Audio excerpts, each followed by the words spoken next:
கடக லக்னத்தை பார்க்கலாம். கடக லக்னத்தில் பிறந்தவர்களுக்கு 8க்கு அதிபதியான சனி பகவான் தான் முழு அவயோக கிரகம். 8ஆம் இடம்ன்றது அஷ்டம பாவம். இந்த சனி தான் முழு அவயோகர். சனி தசைனா ஒரு 19 வருஷம் கடக லக்னத்திற்கு நடக்கக்கூடியது. இந்த கடக லக்னத்திற்கு யோகம் பண்ணணும். அவயோகியான சனி பகவான் யோக நிலையில இருக்குன்னா 2 விதிகள் தான்.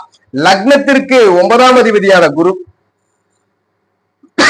9ஆம் அதிபதியான குரு, 5ஆம் அதிபதியான செவ்வாய். இந்த செவ்வாய் குருவோட தொடர்புல சனி இருந்தாருன்னா கண்டிப்பா யோகம்.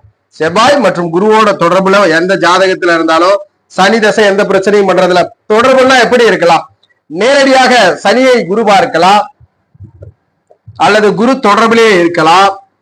அதுபோல செவ்வாய் சனி செவ்வாய் தொடர்புகளோட இருக்கலாம், அல்லது செவ்வாயோட பார்வையில இருக்கலாம். எங்க இருந்தாலும் சனி நீசமா இருந்தாலும் செவ்வாயோட தொடர்புல இருக்கிறது, அல்லது குருவோட தொடர்புல இருக்கிறது, இதெல்லாம் யோகம். கடக லக்னத்திற்கு முழு அவயோகியான சனியை யோகம் செய்யக்கூடியது 2 விதிகள் தான்.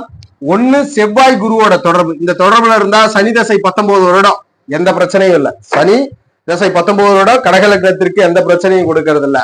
அதுபோல இந்த சனி செவ்வாய் தொடர்புல இருக்கும் பொழுது சில பேருக்கு வாழ்க்கையில போராடி வெற்றி பெற சூழலை கொடுக்குமே தவிர, செவ்வாய் மற்றும் சனியோட தொடர்புல இருக்கும் பொழுது கடக லக்னத்திற்கு சனி தசை யோகம் பண்றது, அவயோகியான சனி யோகராக மாறி விடுகிறார், எந்த விதத்திலும் கெடுதல் பண்றது இல்லை. அடுத்து சிம்ம